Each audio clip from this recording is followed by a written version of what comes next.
আল্লাহর একজন বান্দা হাজী সাহেব মানুষ, 5 ওয়াক্ত নামাজ পড়েন, যাকাত দেন, হজ করেন।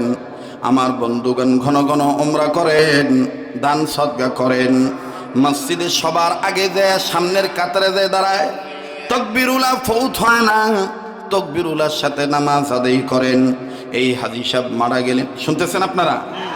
এই হাজী সাহেব মারা গেলেন, আল্লাহর বান্দা মৃত্যু হয়ে গেল। এই আল্লাহর বান্দার একটি সন্তান, ছেলে সন্তান, একটি মেয়ের বিবাহ হয়ে গেছে, ছেলেটার বিবাহ হয় নাই। আমার বন্ধুগণ আল্লাহর বান্দা ইন্তেকাল করলেন। আল্লাহর বান্দার লাশ যখন ধৌত করা হলো, কাফনের কাপড় পেঁচানো হলো, আমার বন্ধুগণ নাকে কানে তুলা দেওয়া হলো, সব কিছু কমপ্লিট, জানাজাটাও কমপ্লিট হয়ে গেল। ওই সাইডে কবর খনন করা হয়ে গেছে।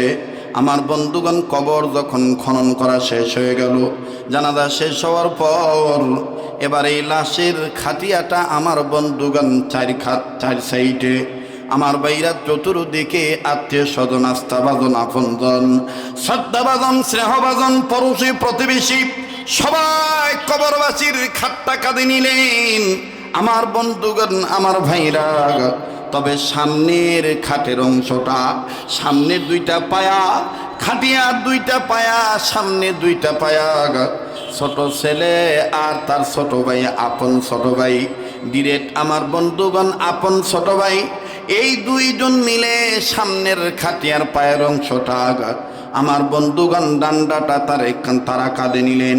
কাঁধে নিয়ে যখন চলে গেলেন, সমাজের মসজিদের ইমাম মুয়াজ্জিন, এলাকাবাসী যৌথভাবে চলে গেলেন কবর দেওয়ার জন্য। অনুরোধ করে বলবো, বিনয় সহিত বলবো, কেউ কারো দিকে তাকাইবেন না, নিজের চিন্তা নিজে করবেন। আমার বন্ধুগণ জীবনের শেষ বয়ান মনে করে বয়ান করছি। জীবনে কোনোদিনই বয়ান শুনছেন কিনা জানি না, তবে বাদান এই বইটার নাম মরহুম মাওলানা দেলাওয়ার হোসেন সাইদি রহমাতুল্লাহি আলাইহি, কোরআনের পাখি। অনেক মাহফিলে তিনি নিজে বলে দিতেন, কিতাবটার নাম হলো কবর আযাব হাসরের পুরস্কার। এবং যেই বইটা নতুন করে বর্তমান বিশ্বে আলোড়ন সৃষ্টি করেছে, নামটা হলো চোখে দেখা কবরের আযাব। আমার বন্ধুগণ এই বইটা আপনারা মোতালা করবেন। আমার গাড়ি তো আমার লিখিত কিতাব আছে, ওই 2 কিতাবের আদলে নয়, কোরআন সুন্নাহ রিসার্চ করে গবেষণা করে আমিও একটা কিতাব লিখেছি, মৃত মানুষ কেমন করে কথা বলে। ভাইরা আমার, কিতাবটার মধ্যে চমৎকার তত্ত্বভিত্তিক আকর্ষণীয় বয়ান দেওয়া আছে, কারো লেখার দ্বারা, কারো বয়ানের দ্বারা। আমার বন্ধুগণ কারো মোড় ঘুরে যেতে পারে, জীবনের ইউটার্ন হয়ে যেতে পারে, টার্নিং পয়েন্ট ইসলামী আন্দোলনের কর্মী হয়ে যেতে পারে। কথা বলেন ঠিক কিনা? হেদায়েতের মালিক কোনো বক্তা নয়, হেদায়েতের মালিক কোনো কর্তৃপক্ষ নয়, হেদায়েতের মালিক কোনো পীর নয়, এমনকি হেদায়েতের মালিক কোনো নবীরও ছিলেন না। হেদায়েতের মালিক একমাত্র আমার আল্লাহ। আল্লাহ তার নবীকে সতর্ক করে বলে দিয়েছেন, ইন্নাকা লা তাহদি মান আহবাবতা ওয়ালাকিন্নাল্লাহ ইয়াহদি মান ইয়াশা। যুবক ভাইরা আমার, তোমাদের জন্যই কথাটা বলছি। এই পাগলের দিকে তাকাইলে ঠকবা না। আল্লাহ পাক প্রত্যেকটা বছর এ 2টি হাত বারবার কাবা ধরায়। আমার বন্ধুগণ, এই তো আর কদিন বাদে চলে যাও। গোটা রমজান মাস আমার আল্লাহ সোনার মদিনায় রেখে দেয়। গোটা রমজান মাস মদিনায় থাকো, রমজানুল মুবারক শেষ হবে, ঈদুল ফিতর আমার বন্ধুগণ মদিনায় পালন করি প্রত্যেকটা বছর। এরপরে আবার আসার সময় উমরা করে চলে আসি। কথা দিচ্ছি পাইগাছার বন্ধুরা, শ্যামবাজারের বন্ধুরা, অবাদান শ্যামনগর প্রাইমারি, শ্যামনগর বাজার এলাকার বাপ্পাইরা, আমি আপনাদেরকে বলবো না। আপনাদের পক্ষ থেকে রাসূলুল্লাহ সাল্লাল্লাহু আলাইহি সাল্লামের রওজা মুবারকে দুরুদ ও সালাম পৌঁছায় দেব ইনশাআল্লাহ। ইনশাআল্লাহ বলেন। আবার যখন আসার সময় কাবা ধরে আপনাদের জন্য আমি দোয়া করব। আপনারাও আমাকে ভুলবেন না, আপনারাও আমার জন্য দোয়া করবেন ইনশাআল্লাহ। আমার ভাইরা, আমার বন্ধুগণ, এই জন্যই চেহারার দিকে তাকাইলে ঠকবেন না। আমার বন্ধুগণ চেহারাটার দিকে তাকে কথাগুলি শোনেন। জীবনের শেষ বয়ান মনে করে বয়ান করছি। এই বাপের লাশ, ছেলে আর চাচা, ভাই আর সন্তান দুজন মিলে যখন কাঁধে করে নিয়ে কবরের কাছে চলে গেলেন, কবরের কাছে যাওয়ার পর লাশটার খাটিয়া যখন নামাইলো, খাটিয়া থেকে যখন লাশটা বের করলো, লাশটা নিয়ে কবরে নামবেন। কবরে নামার সময় আমার বন্ধুগণ কিন্তু এখানে দুটি তিনটি কথা রয়ে গেছে। সবাই যখন হাঁটতেছেন লাশ কাঁধে নিয়ে, সবাই গুনগুন করে পড়তেছিলেন, আশহাদু আল্লা ইলাহা ইল্লাল্লাহু ওয়া আশহাদু আন্না মুহাম্মাদান আবদুহু ওয়া রাসূলুহু। আল্লাহু আকবার। আমার ভাইরা কালেমা শাহাদাত পড়তে পড়তে সবাই চলে গেলেন। আমার বন্ধুগণ সবাই যখন কালেমা শাহাদাত পড়তে পড়তে কবরস্থানে গেলেন, লাশের খাটিয়াটা নিচে রাখলেন। খাটিয়া থেকে লাশটা এবার নিল, নিয়ে কয়েকজন ধরাধরি করে কবরে নামাবেন। তবে কবরে নিয়ারেস্ট পার্সন দ্বারা, আপন আত্মীয় স্বজন দ্বারা, ব্লাডের রক্তের লোক যারা, ব্লাডিং কানেকশনের লোক যারা, আমার বন্ধুগণ তারাই কবরে আগে নামলেন। লাফ দিয়ে ছোট ভাইটা নামলেন, এরপরে তার সন্তানটা নামলেন।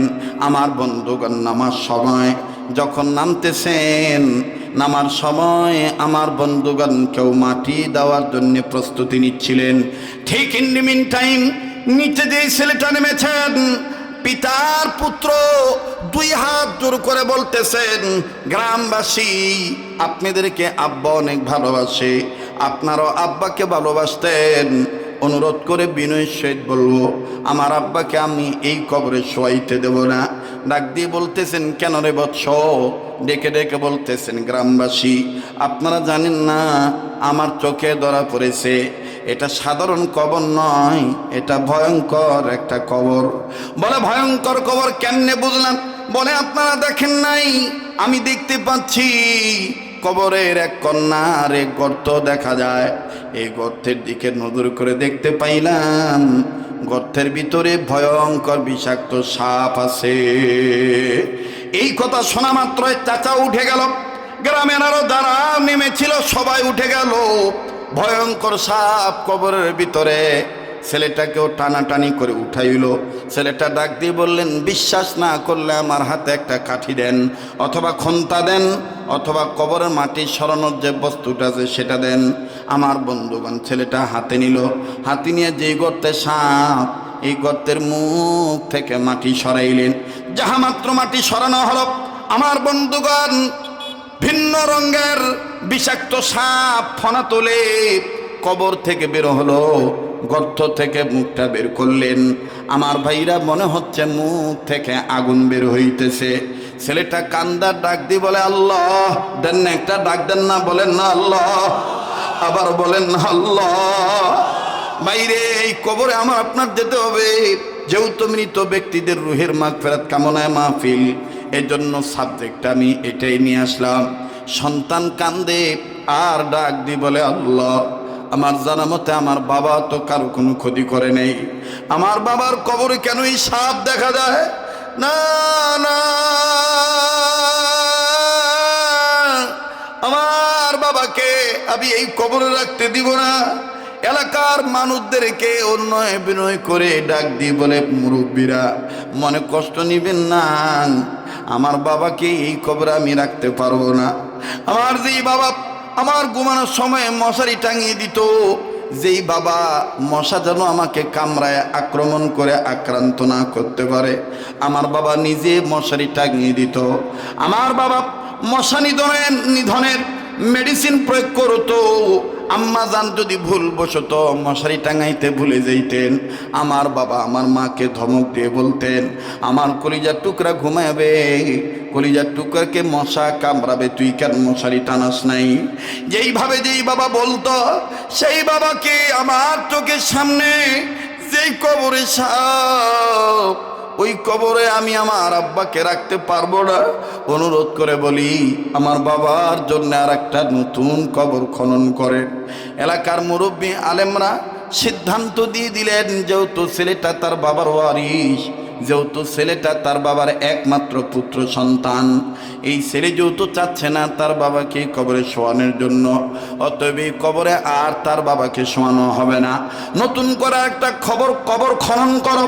আমার ভাইরা সময় নিয়ে দ্বিতীয় আর একটা কবর যখন খনন করা হলো, এবার দ্বিতীয় কবরের মধ্যে ছেলেটা ডাক দিয়ে বললেন, চাচার এলাকাবাসী, ওলামায়ে কেরাম বৃন্দ, আপনারা একটু ধৈর্য ধরেন, আমি কবরটা একটু চেক করে দেখি কবরে কোনো ঝামেলা আছে নাকি। ছেলেটা এবার বাবাকে শোয়ানোর জন্য আমার বন্ধুগণ আবার যখন দ্বিতীয় কবর চেক করা শুরু করলো, দ্বিতীয় কবর চেক করতে যাই নজর করে দেখতে পাই প্রথম কবরে একটা সাপ, দুইটা সাপ ছিল। দ্বিতীয় কবরে আমার বন্ধুগণ আরো দুইটা সাপ দেখা যায়। ছেলেটা চিৎকার দিয়ে বললেন, মালিক, ও আমার আল্লাহ, দেন না একটা ডাক, দেন না। যারা বিশ্বাস করেন কবরের আযাব সত্য, যারা বিশ্বাস করেন কবরের জগৎ সত্য, তারা নিজেদের গুনাহ মাফ পাওয়ার জন্য ইবাদতকারী হওয়ার লক্ষ্যে আওয়াজ দিয়ে বলেন না আল্লাহ, আবার বলেন না আল্লাহ। ছেলেটা ডাক দিয়ে বললেন, মালিক আমার আল্লাহ, আমার বাবার কবরে কেন এই জায়গাও সাপ? না, আমার বাবাকে আমি এই কবরও শোয়াইতে দিব না। এলাকার কিছু মানুষ ক্ষিপ্ত হয়ে গেল, তোমার বাবার পাপের কারণে তোমার বাবার কবরে সাপ দেখা যায়, এতে আমাদের বিলম্ব কেন করাইতেছ? আমাদের ছেড়ে দাও, নইলে তোমার বাবার লাশ নিয়ে তুমি কবরে পড়ে থাকো। এবার ছেলেটা ডাক দিয়ে বললেন, মুরব্বিরা মাফ করে দিবেন, শেষ একটা সুযোগ দেন, তৃতীয় আর একটা কবর খনন করেন, যেই কবরে সাপ থাকবে না ওই কবরে আমি আমার আব্বাকে কবর দিয়ে দেব। এলাকার মানুষ তড়িৎ গতিতে করে যখনই নামাজের উক্ত হয় সেখানে নামাজ আদায় করে নেয়। উম্মতের আলেমরা ওই জায়গায় আসেন। আমার বন্ধুগণ তৃতীয় কবর খনন করা হলো। তৃতীয় কবরের মধ্যে নজর করে দেখা গেল কোনো গর্ত নেই, কোনো সাপ নাই, কোনো আযাব দেওয়ার বস্তুর কোনো আলামত প্রকাশ পায় নাই। ছেলেটা এবার লাফ দিয়ে নামলো। নামা মাত্রই চিৎকার দিয়ে বলতেছেন, মুরব্বীরা, ভেবেছিলাম তৃতীয় নম্বর কবরে কোনো কিচ্ছু নাই, কিন্তু আমার পায়ের দিকে তাকিয়ে দেখেন আমার পা দুটি আর সমতল জায়গায় নাই, আমার পা দুটি কেমন জানি গেড়ে যাচ্ছে, আমার পা দুটি কেমন জানি নিচে চলে যায়। এলাকার মানুষরা হামাগুড়ি নয়, এলাকার মানুষরা আমার বন্ধুগণ নজর করে দেখতে পায় ছেলের তার দুটি পা নিচের দিকে গেড়ে যায়। ডাক দিয়ে বলে, আমার পায়ের তলে বিষাক্ত পোকামাকড়ের আভাস পাচ্ছি, মাটির নিচে পোকামাকড় থাকতে পারে, ভয়ঙ্কর সাপ থাকতে পারে, আমারে টান দিয়ে উঠান। এবার ছেলেটাকে টান দিয়ে যখন উঠানো হলো, পায়ের নিচে পায়ের কাছে যে গর্ত হয়েছে, গর্তের মধ্যে এলাকাবাসী নজর করে দেখে বিগত দুই কবরে তো 2, 3, 4 সাপ দেখা গেছে, কিন্তু এই তৃতীয় নম্বর কবরে সন্তানটার পায়ের গোড়ালির নিচের অংশের জায়গায় নজর করে দেখা যায় মনে হচ্ছে এই তৃতীয় নম্বর কবরটা সাপ বিচ্ছুর কারখানা। এত সাপ, এত বিচ্ছু। আমার বন্ধুগণ, এবার সমস্ত মানুষগুলি উম্মতের উলামায়ে কেরামদের শরণাপন্ন হয়ে ডাক দিয়ে বললেন, হুজুর আপনারা বলেন, সমাধান দেন, এটা কি করা যায়? এই লোকটাকে কি অবস্থায় কবরে রাখা যায়?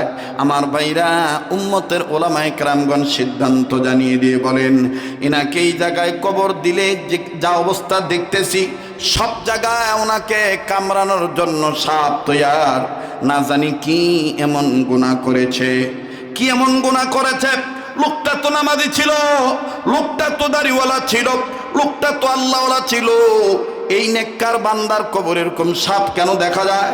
মনে হয় লোকটার কোনো গোপন গুনাহ ছিল, যে গোপন গুনার কারণে তার কবরে এরকম ভয়ঙ্কর আযাবের দৃশ্য দেখা যায়, আযাবের বস্তু দেখা যায়। ছেলেটা ডাক দিয়ে বললেন, হুজুর ওভাবে বলবেন না, আমার জানা মতে আমার আব্বা কোনো খারাপ ছিল না, আমার আব্বার কোনো দোষ ছিল না, কিন্তু বুঝলাম না আমার আব্বার কবরে কেন এরকম সাপ দেখা যায়। কিতাবের লিখকগুলি কি আমার বন্ধুগণ, বলতে বলতে সবাই হাজী সাহেবের দোষ দেয়, এই মৃত ব্যক্তির দোষের জন্য কবরে সাপ দেখা যায়। কিন্তু দেখেন ঘটনার চিত্রটা পাল্টে গেল, ঘটনাটা উল্টাও হয়ে গেল। আমার বন্ধুগণ, যখন এরকম করে সবাই কান্দে, সবাই যখন মৃত ব্যক্তির দোষ দেয়, ঠিক ইন দি মিন টাইম কিতাবের লেখক লিখেন, ওই জামানার জগৎ বিখ্যাত একজন অলি ছিলেন।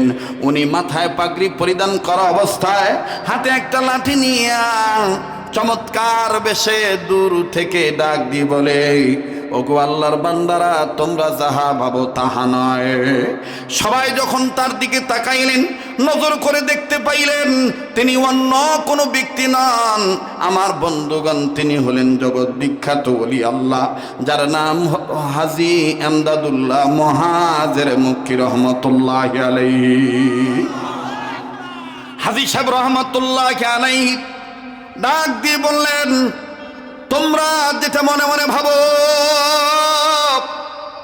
সেটা নয়। ছেলেটা ডাক দিয়ে বলে, উনি কে?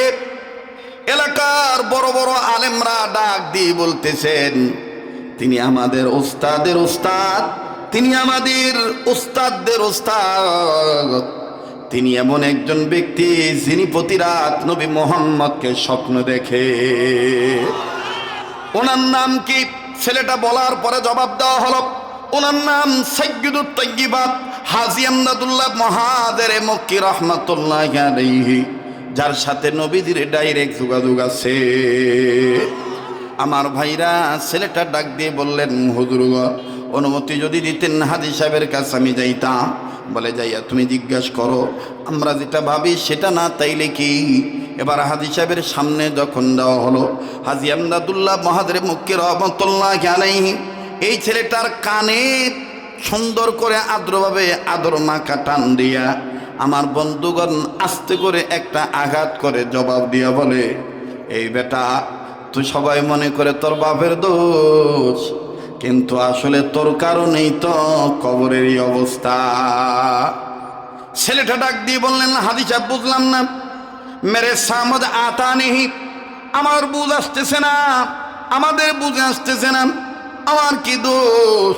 হাজী এমদাদুল্লাহ মহাজের মক্কি রহমাতুল্লাহি আলাইহি বললেন, সবার সামনে বললে তুই লজ্জা পাবি, তোরে আমি আর একটু আউলে নিয়ে যাই, আর একটু ফাঁকে নিয়ে যাই।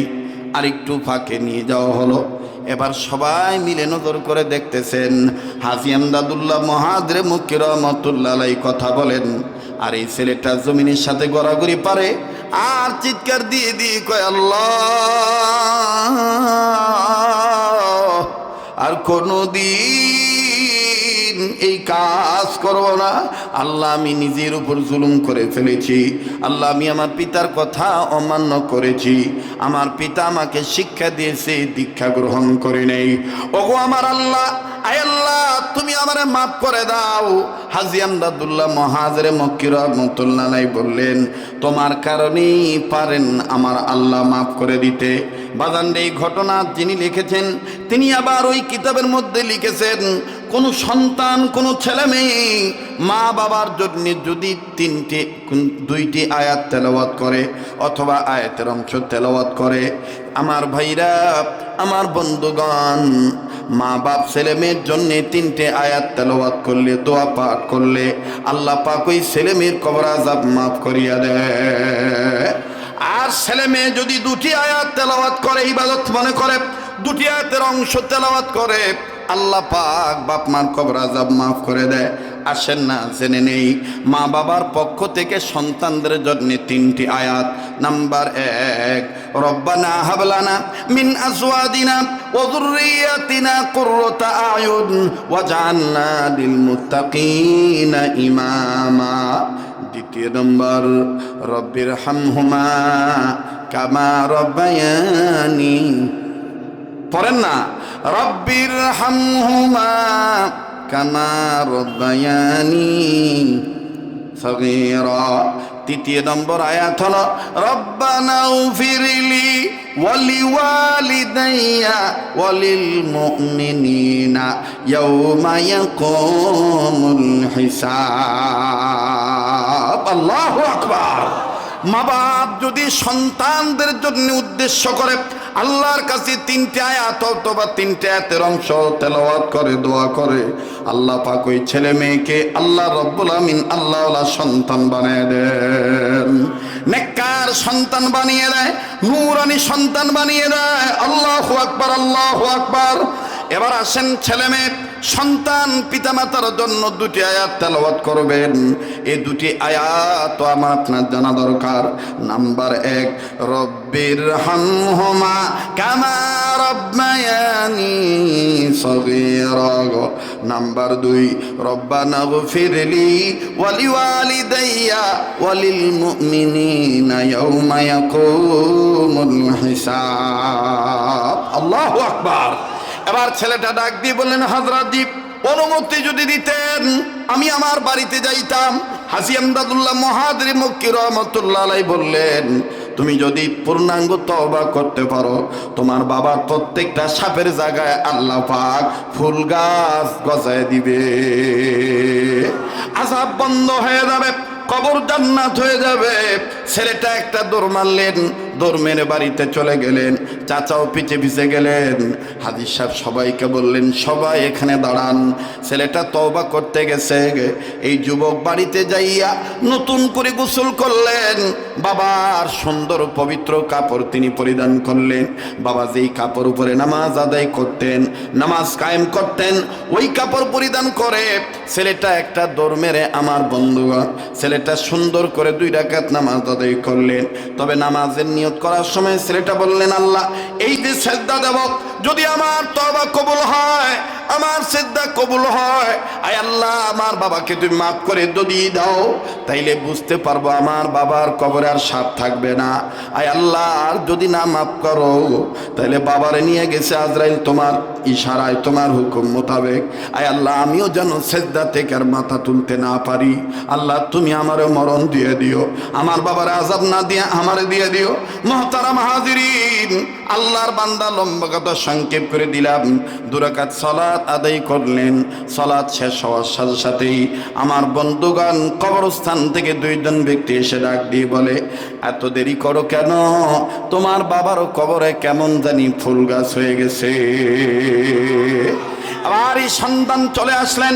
চলে আসার পর হাজী আমদাদুল্লাহ মুহাজির মক্কি রহমাতুল্লাহ আলাইহি বলতেন, বাবারে বললেন, বাবারে তুমি যদি তওবা না করতা তোমার বাবাকে যেখানেই কবর দাও হতো গো, তোমার গুনার কারণে তোমার বাবার কবরে তোমার বাবার শাস্তি পেতে হতো। এবার সবাই ডাক দিয়ে বলে, হযরত ছেলেটার কি এমন গুনাহ আমরা যদি একটু জানতে পারতাম। হাজী আমদাদুল্লাহ মুহাজির মক্কি রহমাতুল্লাহ আলাইহি বললেন, কারো গুনার খবর কোনো মুমিন বান্দার এখতিয়ার নেই প্রকাশ করা।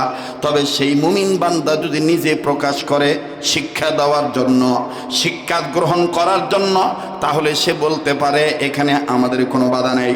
ছেলেটা ডাক দিয়ে বলতেছেন, জ্ঞানী মানুষ আপনারা জ্ঞানী মানুষ বুঝে নিবেন, আমি একটা কথাই বলে দেই, আমার বাবা বলেছিল অসৎ সঙ্গের সাথে সঙ্গ না দেওয়ার জন্য। আমার বাবা বলেছিল আল্লাহ পাকের আইন মেনে চলার জন্য, নবীর তরিকা মতে চলার জন্য। কিন্তু আমি আমার বাবাকে দেখানোর জন্য নামাজ আদায় করতাম। বাবাকে বাড়িতে ঢুকায় দিয়েই আমি অসৎ সঙ্গের সাথে জড়িত হয়ে যাইতাম। তিলে তিলে বাবাকে আমি গোপনে গোপনে কষ্ট দিয়েছি। বাবাকে কত মানুষ বিচার দিয়েছি। বাবাকে বলেছি আপনি নামাজ পড়েন, কিন্তু আপনার সন্তান তো বাজে ছেলেদের সাথে আড্ডা দেয়, এর শাস্তি কিন্তু আপনার ভোগ করা লাগবে। আমার ভাইরা ছেলেটা কান্দার ডাক দিয়ে বলেন, আমার বাবা আমাকে কত বুঝাইছে, সর্বশেষ এক বন্ধুর পাল্লায় পড়ে বাবার কাছে আমি মিথ্যা কসম করেছিলাম। বাবা আমার পণ করেছিল, তোর মতন ছেলে যদি ভালো না হয় তাইলে আমি মরার পরে যেন তামাম পৃথিবীর মানুষকে আমার কবরের আযাবের দৃশ্য দেখাইয়া মানুষ পিতারা যেন শিক্ষা গ্রহণ করে। কাজেই আমি কান ধরে তওবা করলাম, আমি আর কোনোদিন অসৎ সঙ্গ যাব না। তাদের সাথে চলবো যাদের সাথে চললে ইবাদত শেখা যায়, ইবাদত করা যায়, আমি তাদের সাথে চলবো। ছেলেটা যখন এই কথা বললেন, এবার হাজী আমদাদুল্লাহ মুহাদ্দির মক্কি রাহমাতুল্লাহ আলাইহি বললেন, আর কোনো চিন্তা নাই, আর কোনো চিন্তা নাই, ছেলের তওবা কবুল হয়ে গেছে, বাবাকে আল্লাহ মাফ করে জান্নাত দিয়ে দিছে। এ কথা আল্লাহ বলেন, ওয়া আম্মা মান খাফা মাকামা রাব্বিহি ওয়া নাহান নাফসা আনিল হাওয়া ফাইন্নাল জান্নাতা হিয়াল মাওয়া। আল্লাহু আকবার। আল্লাহকে ভয় করা এটার নাম ইবাদত, আল্লাহকে মহব্বত করা এটার নাম ইবাদত। কথা বলেন ঠিক কিনা? আমরা সঠিক সময় সঠিক পথে সকল সময় সব জায়গায় আল্লাহকে ভয় করবো তো ইনশাআল্লাহ, করবো তো ইনশাআল্লাহ। আমি আপনাদের মাঝে এসে বিরক্ত করে গেলাম, ডিস্টার্ব দিয়ে গেলাম, মাফ করে দিয়ে, বেঁচে থাকলে আবার দেখা হবে ইনশাআল্লাহ, ইনশাআল্লাহ, ইনশাআল্লাহ।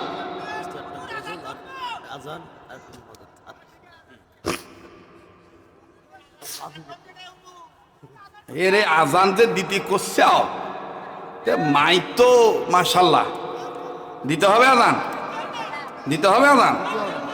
কেউ উঠবেন না, এই কাবাদর হাতের সাথে দোয়া করে দেবেন সংক্ষিপ্ত ভাবে, ঠিক আছে ইনশাল্লাহ?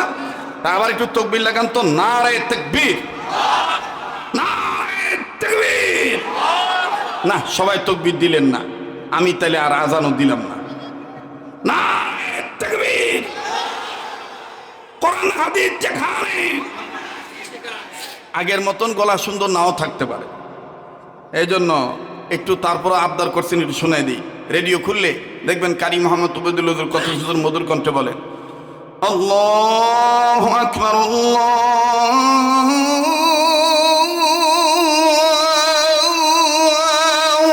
আকবার,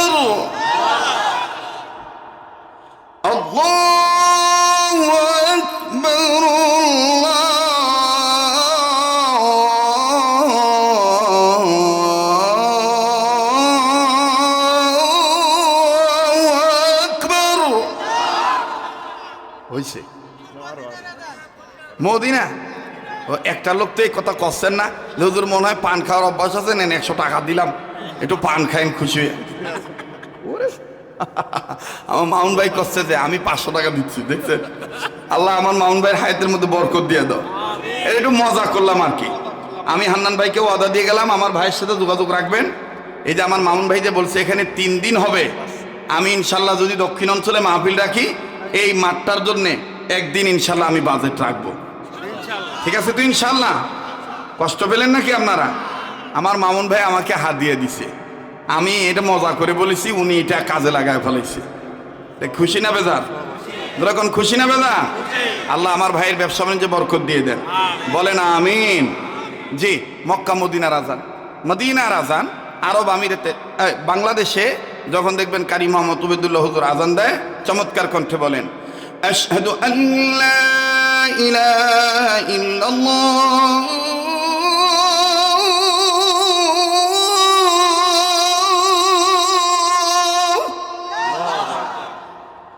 আশহাদু আল্লা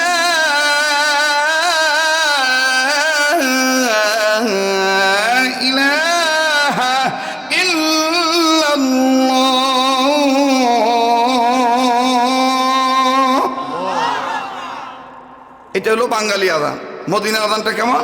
আরব আমিরাতে যখন আজান দেয়, আমি বিনয় সহিত বলবো উঠবেন না, দোয়া কবুল হবে ইনশাল্লাহ। এই হাত কাবা ধরা হাত, মুসাফিরি হাত, কথাক্ষণ ঠিক কিনা? আল্লাহ কবুল করবেন ইনশাআল্লাহ। মক্কা মদিনা যখন আজান দেয়, মক্কা মদিনার মুয়াজ্জিনরা চমৎকার কণ্ঠে বলে, আল্লাহু আকবার, আল্লাহু আকবার। ভাল লাগলো? আল্লাহ কবুল করেন। হান্নান ভাই বলছে এ ছোট্ট একটা গজল, ছোট্ট একটা গজল, আমি আপনারা যাবেন আর এই কথাটা বলে বলে যাবেন, সেই পুরানো কথাটা, সব সমস্যার সমাধান দিতে পারে, যেরকম দিতে পারে আল কোরআন। আমি আমার মামুন ভাইয়ের এই টাকাটা আমার পক্ষ থেকে যত জনকল্যাণমুখী কাজ হয়, প্রতিষ্ঠান চলে, হ্যাঁ দিনী মাদ্রাসা যে চলে, এই মাদ্রাসার ফান্ডে মাদ্রাসার উন্নয়ন কল্পে টাকাটা নিয়ে নিলাম। আপনাদের আপত্তি আছে? কথা কয় না, আপত্তি আছে? তা আমি আপনাদের কাছে বলতে চাই, মামুন ভাইয়ের সাথে আপনারাও 5 টাকা দিয়ে শরীক থাকবেন। পারা যাবে না? কথা পারা যাবে না? এই 2-1 মুজাহিদ ভাই একটু ভিতরে ঢোকেন তো দেখি, একটু সবার কাছে যাবে বিসমিল্লাহ বলে, একটু হাতে হাতে। হ্যাঁ শরীফুল ভিতরে যাও, আল্লাহ কবুল করে। একটা নিয়ত করে যে তালিমুস সুন্নাহ মাদ্রাসায় আমি এটা দিলাম, হোক না সেটা 5 টাকা, হোক সেটা 10 টাকা। আমি আমার ভাই হান্নান ওমর ভাইয়ের মাধ্যমে হোয়াটসঅ্যাপে কতটুকু হলো, 1 বস্তা চাউল, এই 1 বস্তা চাউলও যদি হয়, 1 বস্তা চাউলের অর্থের হিসাব আমি রসিদ পৌঁছে দেবো ইনশাল্লাহ। একটা নিয়ত করে দিবেন, আল্লাহ পাক কবুল করবেন। অনেক পাইকগাছার অনেক ছেলেরা বিদেশের বাড়িতে থাকে, আমার সাথে প্রবাসী জীবনে দেখা হয়ে যায়, দোয়া করবো ইনশাল্লাহ। এটা নিয়ত করে আপনারা দান করবেন। অনেকের সন্তানাদি হয় না, ব্যবসা বাণিজ্যে বরকত হয় না, অনেকের কঠিন রোগ দূর হয় না, না পারলে না দিবেন, কিন্তু উঠে যাবেন না। আল্লাহ পাক তাদেরটাই কবুল করবে যাদের নিয়তের পক্ষ থেকে দেওয়ার নিয়ত থাকে। কথা কোন ঠিক কিনা? হোক সেটা 1 টাকা, হোক সেটা 2 টাকা, হোক সেটা 5 টাকা, আপনার এই সামান্য অর্থ বিরাট আকারে আল্লাহর দরবারে কবুল হয়ে যেতে পারে। কথা কোন ঠিক কিনা? এটা জাস্ট একটা ভালোবাসার একটা সম্পর্ক গঠন করলাম। আসেন গজলটা সব সমস্যার সমাধান দিতে পারে। আল কোরআন চমৎকার ভাবে বলে, সমাধান চাও যদি জীবনে মরণে, ফিরে যাও খুঁজে নাও চোখ রাখো কোরআনে। টাকাও দেন, বলতেও থাকেন নাকি, ফিরে যাও খুঁজে নাও চোখ রাখো কোরআনে। সমাধান সমাধান চাও যদি জীবনে মরণে, ফিরে যাও খুঁজে নাও চোখ রাখো। না সবাই বলতেছেন না, ফিরে যাও খুঁজে নাও চোখ রাখো কোরআনে। আল্লাহ আমাদের অতীতের গুনাহগুলি মাফ করে দেন। আল্লাহ আপনি আমাদের বর্তমান জীবনের ভুল ত্রুটিগুলি সংশোধন করে দেন। আল্লাহুম্মা আমিন বলেন, জোরে বলেন আল্লাহুম্মা আমিন। আল্লাহ আপনি আমাদের ভবিষ্যৎ জীবনকে আলোকিত করে দেন। আল্লাহ অত্র এলাকার সমস্ত কবরবাসীদেরকে জান্নাতবাসী করে দেন। সকল জিন্দা জিন ইনসান সবার জন্য হেদায়েতের ফয়সালা করে দেন। সকল সৃষ্টি মখলুকাতের জন্য শান্তির ফয়সালা করে দেন। আল্লাহ আজকের এই মজমাকে, এই মজলিসকে ওলি আল্লাহর উসিলায় নবীদের মহাব্বতে ভরপুরভাবে কামিয়াবি দান করেন। মোহতারাম হাজিরিন, পবিত্র কোরআনুল কারীমের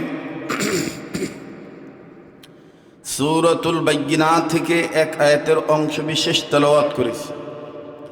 যেই আয়াতের অংশ বিশেষের মাধ্যমে আল্লাহ আমাদেরকে 2টি কাজের নির্দেশ দিলেন। কোনো মানুষ যদি 2টি কাজ করতে পারে তাহলে সে মানুষ প্রকৃত মানুষ হতে পারবে। বলেন কটি কাজ? সবার কথা বলতে হবে, ধর্মের ক্লাস মনে করে বলেন কটি কাজ? 2টি কাজ। 2টি কাজ যদি আমি আপনি জীবনে করতে পারি, জীবন থেকে শুরু করে মৃত্যু পর্যন্ত যদি এই 2টি কাজ চালিয়ে যাই, আল্লাহ চাহে তো নবীদের ঘোষণায়, আল্লাহর ঘোষণায় আমি আপনি প্রকৃত মানুষ হতে পারবো। আমাদের পৃথিবীতে অনেক মানুষই আছে, হিন্দুরাও মানুষ, বৌদ্ধরাও মানুষ, খ্রিস্টানরাও মানুষ। এরপরে যারা রিক্সা চালায় তারাও মানুষ, যারা বিমানের ড্রাইভারি করে পাইলট তারাও মানুষ, যারা ক্রিকেটার, যারা ফুটবলার, যারা ইঞ্জিনিয়ার, যারা প্রফেসর, যারা ডাক্তার, যারা ডক্টর, যারা উপাধ্যক্ষ, যারা অধ্যক্ষ, যারা আলেম, যারা তলবে ইলম, যারা বক্তা, যারা শ্রোতা, যারা ইমাম, যারা মুসল্লি, তারা সবাই আমরা মানুষ। কথা বলেন ঠিক কিনা? কিন্তু আসলে প্রকৃত মানুষ কারা, এটা আমাদের খুঁজে বের করতে হবে। সৈয়দ কুতুব শহীদ রহমতুল্লাহি আলাইহি তিনি তার তাফসিরে ফি জিলালিল কোরআনের মাধ্যমে এই সূরাতুল বাইয়িনার এই আয়াতের অংশের ব্যাখ্যা স্পষ্ট করে তুলে ধরে বলে দিয়েছেন, আল্লাহর যে বান্দাবান্দিগণ, নারী হোক আর পুরুষ হোক, এই 2টা কাজ যদি তারা করে তাহলে তারাই প্রকৃতপক্ষে মানুষ। সে 2টি কাজ কি কি কাজ? নাম্বার 1, আল্লাহ বলেন ওয়ামা উমিরু ইল্লা লিয়াবুদুল্লাহ, আমি তোমাদের নির্দেশ দিচ্ছি তোমরা সকল ক্ষেত্রে আমার গোলামি করবা। ইবাদত করবা। আপনারা খুলনার মানুষ, পাইকগাছা থানার মানুষ, উর্বর জমিনের উর্বর ইসলামী আন্দোলনের কর্মঠ মানুষ। সকল প্রকার বর্বরতাকে দাফন করার জন্য আপনাদের জন্ম হয়েছে। কথা বলেন ঠিক কিনা? কোনো ধরনের কোনো বর্বরতা এই উর্বর জমিনে পাইকগাছাতে স্থান পায় নাই, ভবিষ্যতেও পাবে না। ইসলামী আন্দোলন ছিল, ইসলামী আন্দোলন আছে, ভবিষ্যতে ইসলামী আন্দোলন থাকবে। কোনো ধরনের কোনো প্রতিবন্ধকতা, কোনো ধরনের কোনো অসারতা, কোনো ধরনের কোনো অভদ্রতা এই জমিনে চান্স পাবে না, এটাই সত্য। কথা বলেন ঠিক কিনা? আমার ভাইরা, আপনারা যে কয়জনে আছেন, পরিষ্কার কণ্ঠে যদি দায়িত্বহীন কণ্ঠে খুলুম খোলাভাবে জবাব দেন, তাহলে আমি কিছু কথা বলার স্পৃহা, উৎসাহ, উদ্দীপনা আমি পাবো ইনশাআল্লাহ। আমার ভাষা বোঝা যায় তো? এক সময় এই অঞ্চলে অনেক আশা হইতো, আমার অনেক আসতাম। আমার এই আব্দুল হান্নান ওমর ভাই জীবনের প্রথম তিনি আমাকে নিয়ে আসতেন, কিন্তু এখন বিধিব্যস্ততা বৃদ্ধি পাওয়ার কারণে, ঢাকামুখী হওয়ার কারণে দক্ষিণ অঞ্চলে তেমন আমার আশা হয় না। তো আজকে এসছি, আপনারা খুশি না বেজার? তো যদি খুশি হয়ে থাকেন, যা জিজ্ঞাসা করব বোধগম্য হয়ে থাকলে, বুঝে থাকলে জবাব দিবেন ইনশাআল্লাহ। দুই কাজের মধ্যে প্রথম নম্বর কাজ হলো সকল ক্ষেত্রে গোলামি করব কার? আল্লাহ শব্দটা আস্তে হয়ে গেল, যারা বলেন কার? তাফসীরে মাজিদের মধ্যে মাওলানা আব্দুল মাজেদ দরিয়াবাদী রহমতুল্লাহ আলাইহি, তাফসীরে হক্কানির মধ্যে মাওলানা শামসুল হক ফরিদপুরি রহমতুল্লাহ আলাইহি, তাফসীরে সাইদির মধ্যে মরহুম মাওলানা দেলোয়ার হোসেন সাইদি রহমতুল্লাহ আলাইহি, এরপরে হাকিমুল উম্মত মুজাদ্দিদুল মিল্লাত মাওলানা আশরাফ আলী থানভী রহমতুল্লাহ আলাইহি, তিনি তার তাফসীরে বায়ানুল কোরআনের মধ্যে, কাজী সানাউল্লাহ পানিপতি রহমতুল্লাহ আলাইহি, তিনি তার তাফসীরে মাজহারির মধ্যে, মুফতি মোহাম্মদ শফি রহমতুল্লাহ আলাইহি, তিনি তার তাফসীরে মারিফুল কোরআনের মধ্যে, আল্লামা মুফতি তকি উসমানী, তিনি তার তাফসীরে তাওজিহুল কোরআনের মধ্যে পরিষ্কার কণ্ঠে বলে দিয়েছেন। বিশেষ করে আল্লামা ইবনে কাসির রহমতুল্লাহ আলাইহি,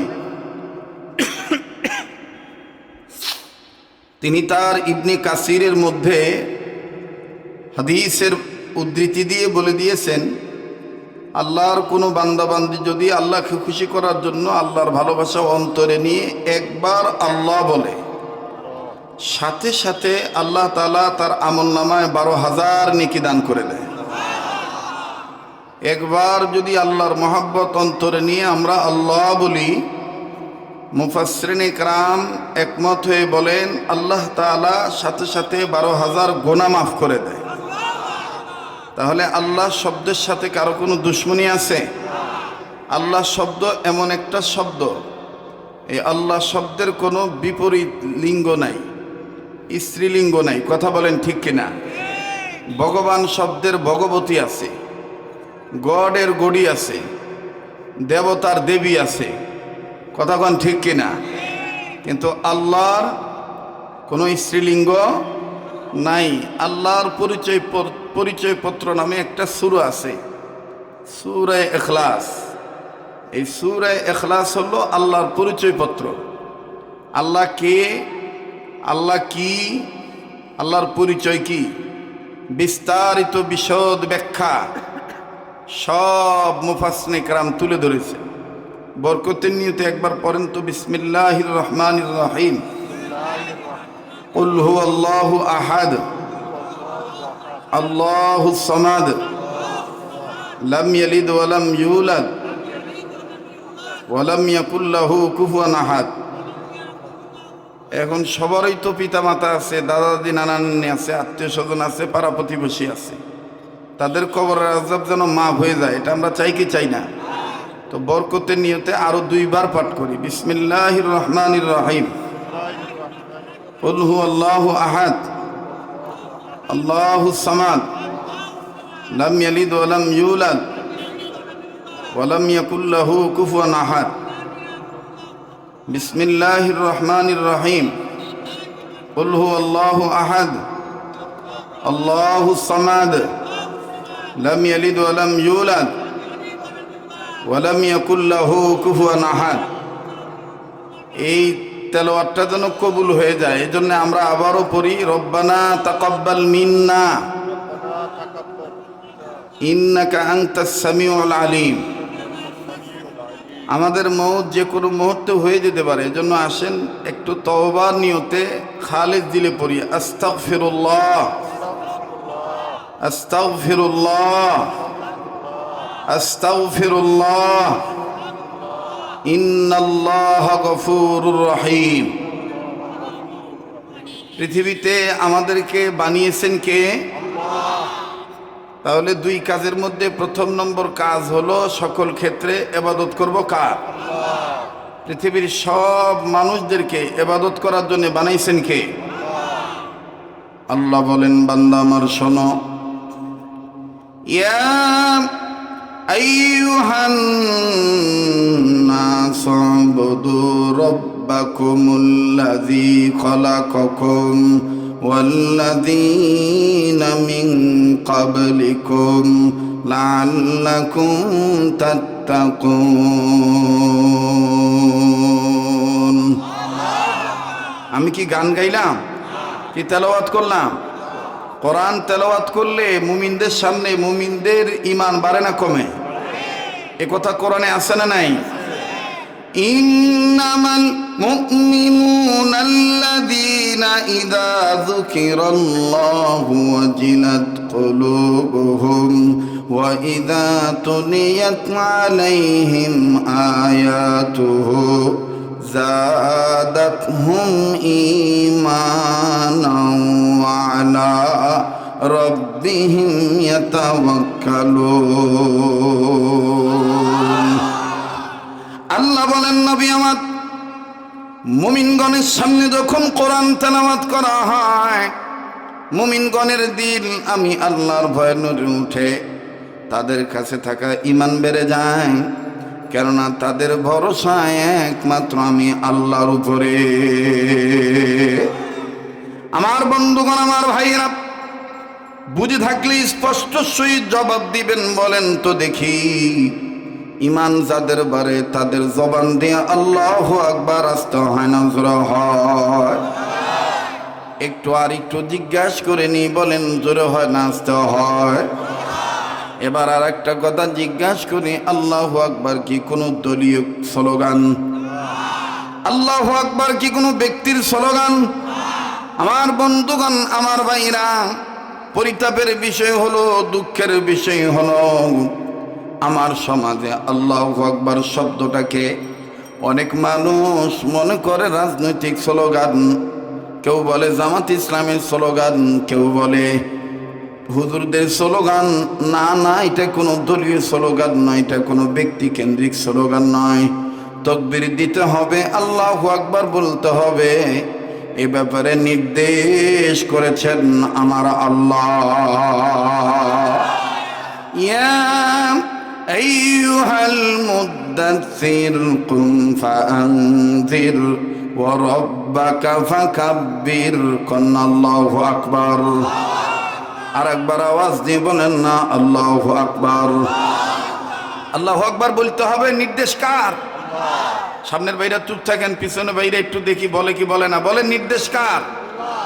যারা বলে নারায়ে তাকবীর আল্লাহু আকবার এটা অমুক দলের স্লোগান, এরা চোখ থাকতেও অন্ধ, কান থাকতেও বয় না, জীবন থাকতেও মৃত, ব্রেন থাকতেও আমার বন্ধুগণ তারা বেআকল, অবুঝ, বেবুঝ। কথা বলেন ঠিক কিনা?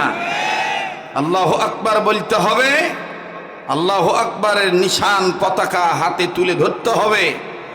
জীবন চলে যাবে, জীবন দিতে রাজি থাকবো, কিন্তু আল্লাহর জমিনে আল্লাহর আইন প্রতিষ্ঠা করার দিক্ত প্রত্যয় নিয়ে সামনে আগুয়ান হবই হব। কোন বাতিলের কাছে মাথা নত করা যাবে না। মুহতারাম হাজরিন, আল্লাহু আকবার বলতে হবে, নির্দেশ কার? আল্লাহু আকবার বলা মানে কার নামের জিকির করা? আপনাদেরকে বারবার জিজ্ঞেস করতেছি, রাগ করতেছেন? ওই যে অনেকে বাদাম খাচ্ছেন, অনুরোধ করে বিনয়ের সহিত বলবো, এ বাদাম খাওয়াটা এ দৃষ্টিকটু, এটা অমনোযোগীর লক্ষণ। যারা ডাক্তার আছে তাদের জিজ্ঞেস করে দেখবেন, কোনো কিছু চাবাইলে ভালো কথা বললেও শোনা যায় না। কারণ যদি আপনি চাবাইতে থাকেন, আপনাকে কি বলা হলো আপনি এটা ভালো করে বুঝবেন না। এই জন্য দেখবেন অনেক সময় কেউ যদি কিছু খাইতে থাকে, তাকে যদি কিছু বলতে থাকেন, সে চাবানো বাদ দিয়ে খাওয়া বন্ধ করে আবার বলে কি বললে, কথা কয় না। আমি কথা কি ভুল করছি নাকি? দেখবেন চাবানো বাদ দিয়ে বলে কি বলছিস রে, আবার কদিনই, এরকম বলে না? এই জন্য আমাকে তো আর বলতে পারবেন না যে আবার বলেন দিনই, এখন তো বলতে পারবেন না। আর সময়েরও খুব দাম আছে, কতক্ষণ ঠিক কিনা? আমি নির্ধারিত সময়ে কিন্তু ইতি টেনে চলে যাব, কাজেই সময়কে কাজে লাগান। এটা জীবনের শেষ বক্তব্য হতে পারে, কতক্ষণ ঠিক কিনা? আল্লাহু আকবার বলা মানে কার নামের জিকির করা? আল্লাহ নামের জিকির করতে হবে। কোরআনে এই ব্যাপারে দলিল আছে না নাই? ফাযকুরুনি আযকুরকুম, আওয়াজ দিয়ে বলেন না আল্লাহু আকবার। আল্লাহ বলেন, যারা আমার জিকির করবা, যারা আমাকে স্মরণ করবা, আমি আল্লাহ তাহাদিগকে স্মরণ করব। এখানে শেষ নয়, মহান রব্বুল আলামিন কোরআনুল কারীমের আয়াতের মাধ্যমে ইমানদার বান্দা বান্দীদেরকে ডাক দিয়ে বললেন, ইমানদাররা শোনো, ইয়া আইয়ুহাল্লাযীনা আমানু যকুরুল্লাহা যিকরান কাসীরান ওয়াসাব্বিহুহু বুকরাতান ওয়া আসীলা। কার কথা? ইমানদাররা, তোমরা আমার নামে উযকুরুল্লাহ, আমার নামের জিকির করো। কিন্তু আফসোস, আজকে আমার সমাজে জিকির নিয়েও বাণিজ্য হয়ে গেছে। জিকিরও করে মন গড়া, আল্লাহ নামের জিকির বাদ দিয়ে বাপের নামের জিকির করে, পাইক সাথে নাই। এত আস্তে কথা বলেন কেন? জোরে কথা বলেন। আল্লাহ বললেন, তোমরা যদি আমার নামের জিকির করো তাহলে আমার সুন্দর সুন্দর নাম ধরে ডাক দাও। কোরআনে আছে না নাই? ওয়ালিল্লাহিল আসমাউল হুসনা, বলেন কোরআনে কথা আছে না নাই? আসমাউল হুসনা, আল্লাহু আকবার। হুয়াল্লাহুল্লাযী লা ইলাহা ইল্লা হু আলিমুল গায়বি ওয়াশ শাহাদাতি হুয়ার রহমানুর রহিম।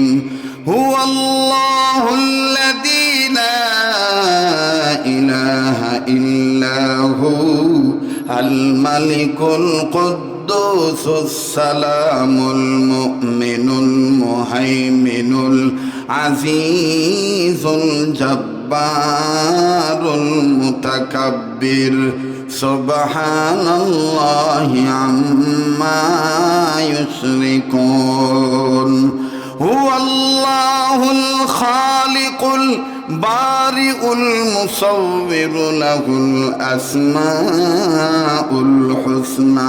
পড়েন না, আসমাউল। যার বলতে ভাল লাগে বুঝেন না, আল্লাহ পাক আপনাকে জাকির হিসেবে কবুল করে নিয়েছেন। আসমাউল ইউসাব্বিহু লাহু মা ফিস সামাওয়াতি ওয়াল আরদ ওয়া হুয়াল আজিজুল। এ কথাগুলি কার? আমার ভাইরা, আমার বন্ধুগণ, আল্লাহ বলেন, তোমরা আমার সুন্দর নাম ধরে ডাক দাও। আল্লাহ পাক কোরআনুল কারীমের অন্যত্রের মাধ্যমে জানিয়ে দিলেন প্রকৃতপক্ষে জাকির কারা, জিকিরকারী। শুনে নাও বান্দা বান্দিগণ, আল্লাহ বলেন, আল্লাযীনা ইয়াযকুরুনাল্লাহা কিয়ামান ওয়া কুউদান ওয়া আলা জুনুবিহিম ওয়া ইয়াতাফাক্কারুনা ফী খালকিস সামাওয়াতি ওয়াল আরদ।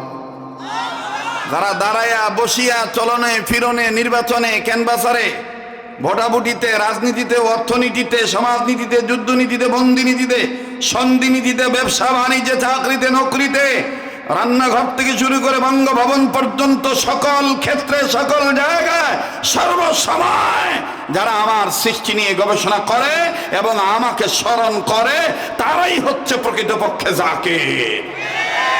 এ কথা কার? কিন্তু আমার সমাজে জাকির বলা হয় আলাদা। জাকির কারা? যারা বাপের নামের জিকির করে। জিকিরের মধ্যে কোরআনের কোনো বচন নাই, নবীর হাদিসের কোনো অর্থ নাই। দেখবেন কি কায়দা করে কয়, তুমি আজ বাগা বলে নিঙে ডাঙ্গা লাগাতে গে ডগিলাম বগ চেঙ্গে গাছ তগ লাগাতে আইগে লাঙা নাঙা প্রাণের মুর্শিদ।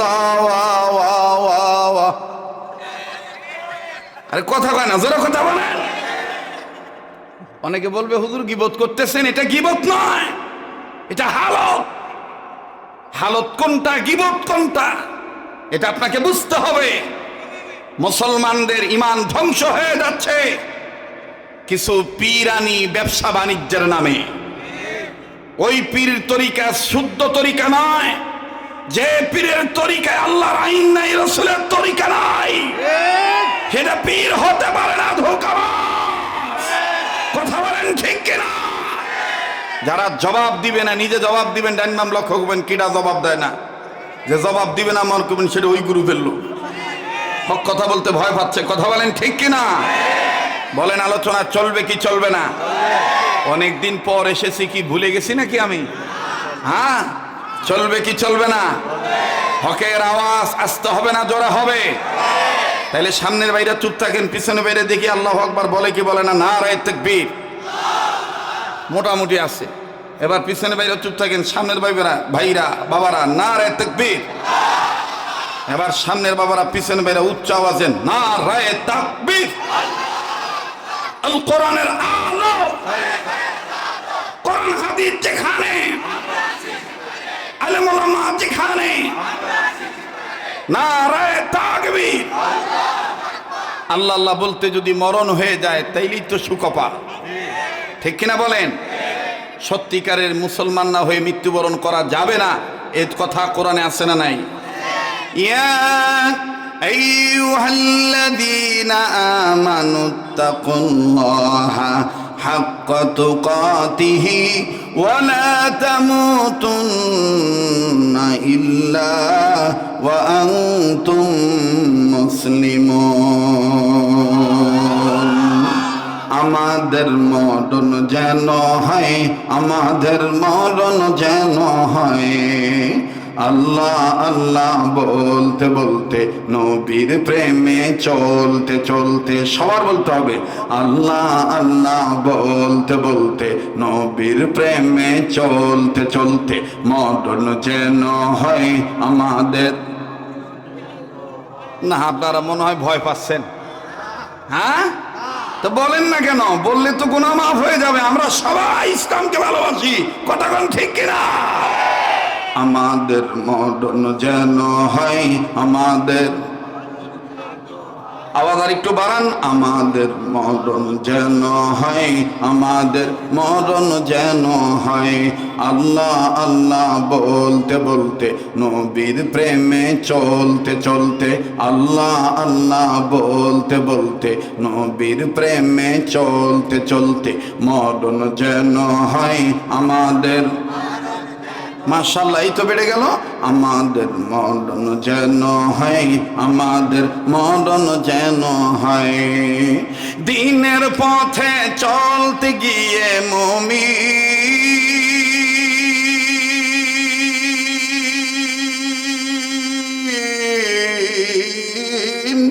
দিনের পথে চলতে গিয়ে, হকের কথা বলতে গিয়ে, দিনের পথে চলতে গিয়ে, হকের কথা বলতে গিয়ে মরণ কালে কালমা যেন নসিব হয় আমাদের মরণ যেন হয় আমাদের। মাশাআল্লাহ, সবাই জবান খুলে বলেন না, আমাদের মরণ যেন হয় আমাদের। নারায়ে তাকবীর। আল কোরআনের আলো, কোরআন হাদিস যেখানে, নারায়ে তাকবীর। আমার ভাইরা, আমার বন্ধুরি, আল্লাহ রাব্বুল আমিন ডাক দিয়ে বললেন, নবীজি তামাম পৃথিবীর মানুষদেরকে আমি রব্বুল আলামিন দুইটা কাজের নির্দেশ দিলাম। নাম্বার 1, আমি আল্লাহ ইবাদত করার জন্য বললাম। সকল ক্ষেত্রে বান্দা বান্দি আমার ইবাদত করবে। ভাইজান, ইবাদত করার জন্য আল্লাহ মানব জাতিদেরকে বানাইলেন, আবার বন্ধুগণ জিন জাতি না ইবাদত করার জন্য বানাইছেন। বলেন কোরআনে দলিল আছে না নাই? আল্লাহ বলেন, বান্দা আমার শোনো, ওয়ামা খালাকুতুল জিন্না ওয়াল ইনসা ইল্লা লিয়াবুদুন। আল্লাহ বলেন, মানুষ আর জিন জাতিকে আমি আল্লাহ বানিয়েছি শুধুমাত্র কেবলমাত্র একমাত্র আমার ইবাদত করার জন্য। জোরে কোন সুবহানাল্লাহ। এই ইবাদত কেমনে করবেন? পীরের তরিকায় না, নবীর তরিকায় না, আল্লাহর হুকুম মতে।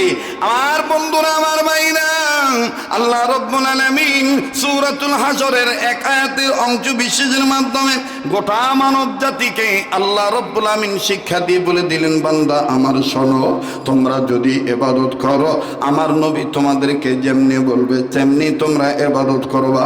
নবী আমার তোমাদেরকে যা ধরতে বলবেন, আমার পক্ষ থেকে রাসূল তোমাদেরকে যা ধরতে বলবেন সেটা তোমরা ধরবা, যা ছাড়তে বলবে সেটা তোমরা ছেড়ে দিবা।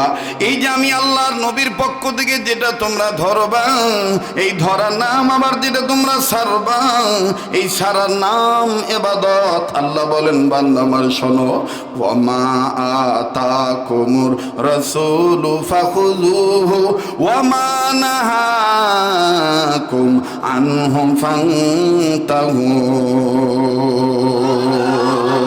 আর একটু আওয়াজ দিয়ে বলেন না আল্লাহু আকবার। আর একবার আওয়াজ দিয়ে বলেন না আল্লাহু আকবার। আমার ভাইরা, আল্লাহর হুকুম মতে, নবীর তরিকা মতে নবী আমার যা ধরতে বলবেন সেটা যদি আমি আপনি ধরি, নবী যেটা ছাড়তে বলতেন সেটা যদি আমি আপনি ছাড়ি, তাইলে সেটার নামে হবে ইবাদত। আর এই ইবাদত দুনিয়ার জিন্দেগিতে, জীবন বাঁচা অবস্থায় আল্লাহর হুকুম মতে, নবীর তরিকা মতে যত কাজ করবেন কাজটার নাম হবে ইবাদত। আর এই ইবাদত যদি জিন্দেগিতে, জীবন বাঁচা অবস্থায় করি, মৃত্যুর পরে আমাকে আপনাকে জান্নাত দিয়ে দিবেন আল্লাহ। আল্লাহ বলেন, বান্দা আমার শোনো, ফাদখুলি ফি ইবাদি ওয়াদখুলি জান্নাতি। আল্লাহু আকবার। কোরআন ভাল লাগে না খারাপ লাগে? মনে হচ্ছে কোরআনের দর্শ চলতেছে, কথা বলেন ঠিক কিনা? আজগবি কোনো গপ্প আছে? মনে হচ্ছে যে কোরআনের ক্লাস চলতেছে, ঠিক কিনা? ফাদখুলি ফি ইবাদি ওয়াদখুলি জান্নাতি। পড়েন না, ফাদখুলি ফি ইবাদি ওয়াদখুলি জান্নাতি। আওয়াজ দিয়ে আবার বলেন না আল্লাহু আকবার। আমার ভাইরা, আমার বন্ধুগণ, আল্লাহ পাক বললেন, বান্দা আমার, তোমাদের প্রতি আমি রবের দুইটা নির্দেশ। নাম্বার 1, সকল ক্ষেত্রে আমার গোলামি করবা। যদি আমার আইন মোতাবেক, আমার রাসূলের সিস্টেম অনুযায়ী, আমার রাসূলুল্লাহর সুন্নাহ অনুযায়ী যদি তোমরা ইবাদত করতে পারো, তাইলে আমি আল্লাহ তোমাদেরকে শুরুতে শিক্ষা দিলাম, তোমরা শিক্ষা গ্রহণ করো। আল্লাহ বলেন, বান্দা আমার শোনো, ইয়্যাকা না'বুদু ওয়া ইয়্যাকা নাস্তাঈন। পড়েন না, ইয়্যাকা না'বুদু ওয়া ইয়্যাকা নাস্তাঈন। খারাপ লাগতেছে? খারাপ লাগতেছে? বলেন না, ইয়্যাকা না'বুদু ওয়া ইয়্যাকা নাস্তাঈন। গোলামি করো আমার, সাহায্য চাও আমার। প্রশ্ন হতে পারে, ওগো আল্লাহ, গোলামি করব তোমার, সাহায্য করবা তুমি, বলে দিলা দুনিয়াতে জিন্দেগিতে ইবাদত করলে মৃত্যুর পরে জান্নাত দিবা, কিন্তু জীবন চলার অবস্থায় আমি মানুষ, আমার পেট আছে, পেট যেহেতু আছে আমার তো খিদাও আছে। আমি মানুষ, আমার জীবন যেহেতু আছে আমার তো ভয়ও আছে। ও আল্লাহ, তোমার ইবাদত যদি করি তাহলে কি খিদা লাগলে তুমি কে মানে খাদ্য দিবা, ভয় পাইলে কি নিরাপত্তার চাদর দিয়ে আদর করে ঢেকে রাখবা? আল্লাহ বলেন, বান্দা আমার শোনো, ফালইয়াবুদু রাব্বা হাযাল বাইত আল্লাযী আত'আমাহুম মিন জু'ইন ওয়া আমানাহুম মিন খাউফ। যদি তোমরা আমার ঘরে যে নিয়মিত ইবাদত করো, আমি আল্লাহ রব্বুল আলামিন তোমাদের খাদ্য লাগলে, তোমাদের খিদা লাগলে খাদ্য দান করব। তোমরা ভয় পাইলে নিরাপত্তার চাদর দিয়ে আদর করে আমি আল্লাহ পাক ঢেকে রাখবো। আওয়াজ দিয়ে বলেন না সুবহানাল্লাহ। মুহতারাম হাজিরিন, আল্লাহ রব্বুল আমিন ডাক দিয়ে বললেন, নবীজি तमाम পৃথিবীর মানুষদেরকে আমি আল্লাহ রব্বুল আমিন দুইটা কাজের নির্দেশ দিলাম। নাম্বার 1, সকল ক্ষেত্রে আমার গোলামি করবে। এখন আপনারা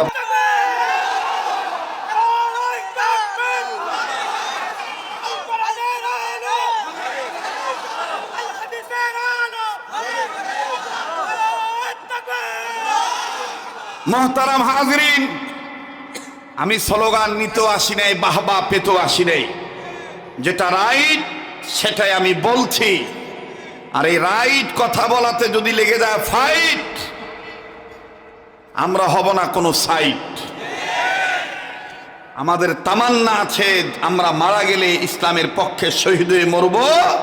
আর ইসলামের কথা বলার কারণে যদি ফাইট লেগে যায় আর এতে যদি মারা যায়, তাহলে মরার পরে আমার কবরে জ্বলে উঠবে জান্নাতি লাইট। কথা বলেন ঠিক কিনা? কষ্ট হচ্ছে আপনাদের? বেদার হচ্ছেন? আবার একটা তাকবীর লাগান, নারায়ে তাকবীর। আল্লাহ পাক বলেন, বান্দা আমার শোনো, আমি তোমাদেরকে দুটি কাজের নির্দেশ দিলাম। নাম্বার 1, লিয়াবুদুল্লাহ। 1 নাম্বার, সকল ক্ষেত্রে আমার গোলামি করবা। এটা আমি আল্লাহ রব্বুল আমিন নির্দেশ। আমার বন্ধুগণ, এই নির্দেশ যারা অমান্য করবে, এই নির্দেশ থেকে যারা মুখটা ফিরিয়ে নেবে, কোরআনুল কারীম ঠিক কোরআনুল কারীমকে যারা পৃষ্ঠদেশ দেখাবে, বৃদ্ধাঙ্গুলি দেখাবে, আমার বন্ধুগণ অমান্য করবে, অস্বীকৃতি জ্ঞাপন করবে, আমার ভাইরা, আমার বন্ধুগণ, আল্লাহ বলেন, নবীজি আপনি মর্মাহত হবেন না, ব্যতীত হবেন না, আপনি টেনশন করবেন না। আমি আল্লাহ পাক বলে দিলাম, নবীজি আমি আপনার উপর যে কিতাবখানা নাজিল করেছি, এই কিতাবখানা সমগ্র মানব জাতির জন্য বিল হক, সত্যের বিধান আকারে আমি আল্লাহ নাজিল করেছি। অগনবী কিতাব যারা মানবে তারা ফামান ইহতাদা ফালিনাফসিহি, তারা হেদায়েত প্রাপ্ত। আর যারা মানবে না, ওমান দাল্লা ফা ইন্নামা ইয়াদিল্লু আলাইহা, তারা গুমরা, তারা পথভ্রষ্ট। কথা বলেন, কথাটা কার? আল্লাহ বলেন সূরাতুজ জুমারের 1 আয়াতের মাধ্যমে আল্লাহ জানিয়ে দিলেন, ইন্না আনজালনা আলাইকাল কিতাবা লিন্নাসি বিল হক ফামান ইহতাদা ফালিনাফসিহি ওয়া মান দাল্লা ফা ইন্নামা ইয়াদিল্লু আলাইহা ওয়া মা আনতা আলাইহিম বিওয়াকিল। আমি তো মানুষ, আমি কি নিজ ইচ্ছায় আমার পায়ে কুড়াল মারতে পারি? কথা বলেন, আমি কি নিজ ইচ্ছায় আমার পায়ে কুড়াল মারতে পারি? না, আমি চাইব না আমার যুবকেরা মাদক সেবন করতে করতে ধ্বংস হয়ে যাক। আজকে আমার সমাজের চারিত্রিক ধস, নৈতিক অবক্ষয়, যতগুলি কারণ, এর মধ্যে অন্যতম কারণ হলো মাদক সেবন। কথা বলেন ঠিক কিনা? কিন্তু আফসোস, এই মাদক যারা সেবন করে তাদের বিচার হয়, মাদক যারা সাপ্লাই দেয়, মাদক যারা বিক্রি করে তাদের বিচার হয় না। মাদক যারা বিক্রি করে তাদের যদি বিচার করতে চান, তাহলে সকল ক্ষেত্রে আল্লাহর আইনই মানতে হবে। কার আইন মানতে হবে? আল্লাহর আইন মানতে হবে। আমার ভাইরা, আমার বন্ধুগণ, আল্লাহ রাব্বুল আমিন বললেন, নবীজি দুইটা কাজের নির্দেশ আমি আল্লাহ দিলাম। আমার ভাইরা, আমার বন্ধুগণ, ঢাকা বিভাগের বয়ানের চিত্র আমার আলাদা, রংপুর বিভাগের বয়ানের চিত্র আমার আলাদা, রাজশাহী বিভাগের বয়ানের চিত্র আমার আলাদা, আবার বরিশাল বিভাগের বয়ানের চিত্র আমার আলাদা, খুলনা বিভাগের বয়ানের চিত্র এটা সম্পূর্ণটাই ব্যতিক্রম। কারণ আমি তো আজকের বক্তা না। আমি কি আজকের বক্তা? আমি কি কৃত্রিম উপায়ে বক্তা হয়েছি? আমি হাইব্রিড মূলা যে সারটার দিয়ে মূলা মোটা করা হয়েছে? কথা কয় না। আমি অনেক আগের পার্সন। মাওলানা দেলোয়ার হোসেন সাইদি রহমতুল্লাহ আলাই, খুলনার আব্দুল গাফফার রহমতুল্লাহ আলাই, এরপরে খুলনার আবু বকর সাহেব, আব্দুল কাদের সাহেব, মাদানী হুজুর, এই সমস্ত ব্যক্তিদের সাথে আমি কথা বলালো।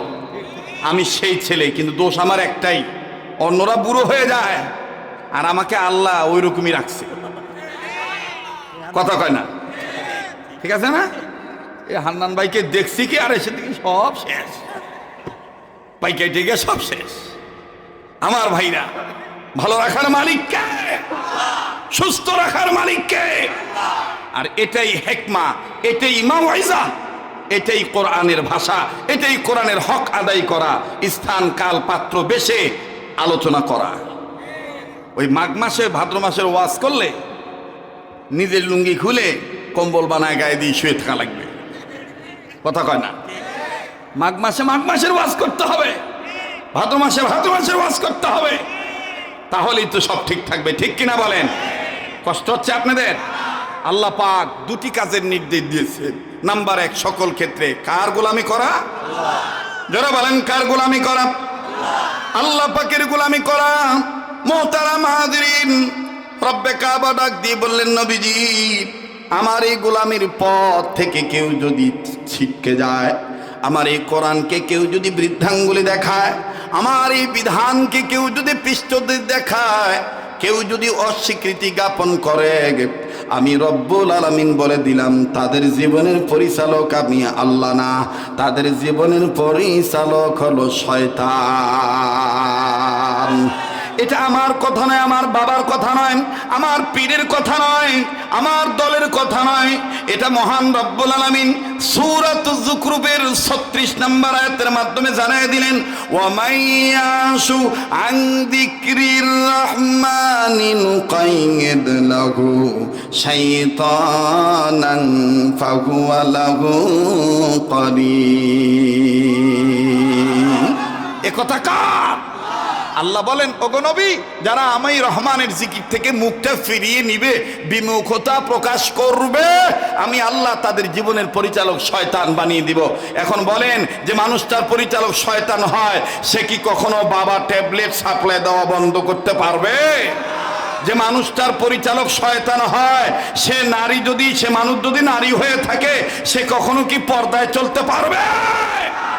পর্দায় চলতে পারবে না। ওন্না রাখার কথা পয়েন্টে, কিন্তু পয়েন্টে না রেখে ওন্না রাখে জয়েন্টে। যুবকরা কথা কয় না? ওন্না রাখার কথা পয়েন্টে না রেখে রাখে কোথায়? জয়েন্টে। ওই যে এক চাষা দেখাই দিতেছে জয়েন্টে। বক্তাও যেমন শ্রোতাও তেমন। কথা কয় না? আমার দিল বলতেছে মাহফিল কবুল। কষ্ট হচ্ছে আপনাদের? ওন্নাটা রাখার কথা পয়েন্টে না রেখে কোথায় রাখে? জয়েন্টে। কিন্তু কপাল পোড়া আমাদের, ওরা রাখে জয়েন্টে, আর আমার ছোনার ছেলেদেরকে এক শ্রেণীর বিচারক আছে টাকা খেয়ে নারী নির্যাতনের দোহাই দিয়ে ইফতিজিংয়ের মামলা করে ওরা রাখে ওন্না জয়েন্টে, আর যুবকদেরকে রাখে রিমান্ডে। যুবকদের রাখে কিসে? রিমান্ডে। আমি বলতে চাই, যুবকদের বিচার করার আগে এই মেয়েদেরও একটু বিচার করেন। এ কথা কয় না? নারী নির্যাতনের রায় যেমন দরকার, নারী নির্যাতনের বিপক্ষে যেমন দাঁড়ানো দরকার, পুরুষ নির্যাতনের বিপক্ষে তেমনই দাঁড়ানো দরকার। বিচার করার সময় কয়, মা বোন তো সবারই আছে। এ বেটা, বাপ ভাই কি সবার নাই? কথা কয় না? মা বোনও যেমন সবার আছে, বাপ ভাইও তেমন সবার আছে। আর আল্লাহ পাক আগে বাপ বানাইছে, পরে মা বানাইছে। অনেকার কথা কনে কওয়া মহিলা পিছনে বেশি, একই ওয়াজ বন্ধ করে দেবো নাকি? কষ্ট হচ্ছে নাকি আপনাদের? বেজার হইতেছেন? হ্যাঁ, এই জন্য তো কোনো এক কবি বলেছিলেন, গাচ্ছে জাতের ভিনদেশি হাওয়া লাগিয়াছে সম্প্রতি, জৌলস তারা দেখেছে কেবল, দেখে নাই পরিণতি। সামনেতে মোরা এগিয়েছি যত, পিছনে পড়েছি তত, সংখ্যাতে শুধু বাড়িয়ে চলেছি গরু ছাগলের মতো। আমার ভাইরা, আমার বন্ধুরা, জীবনে শুনছেন কিনা জানিয়া লিফলেটের ঘোষণার সাথে বয়ানখানা সামঞ্জস্য করে দিই, অ্যাড করে দিই। যেমন নাম তেমনি বাজান বিষয়বস্তু নির্ধারণ হয়ে গেল। মুখটা ফিরিয়ে নিলেই আল্লাহ রব্বুল আমিন ভয়ঙ্কর শাস্তি দিয়ে দেয়। দেখেন কেমন করে শাস্তি দিয়ে দেয়, লম্বা করার কোনো সুযোগ নাই। তবেই পাবে সুখ শান্তির ঠিকানা, তবেই পাবে সুখ শান্তির ঠিকানা, যদি মেনে নাও তুমি মনে প্রাণে। সমাধান সমাধান চাও যদি জীবনে মরণে, ফিরে যাও খুঁজে নাও চোখ রাখো কোরআনে, ফিরে যাও খুঁজে নাও চোখ রাখো কোরআনে। যাহার পরশ পেয়ে পাথর হলো ঘোষণা, সন্দেহ ভুল নাই যার একটি কোনা। ঠিক কিনা বলেন? এ যে একই বিপ্লব পিছে ফেলে যত সব, এ যে একই বিপ্লব পিছে ফেলে যত সব, এগিয়ে চলে সে অগ্রপানে। সমাধান সমাধান চাও যদি জীবনে মরণে, ফিরে যাও খুঁজে নাও চোখ রাখো কোরআনে, ফিরে যাও খুঁজে নাও চোখ রাখো।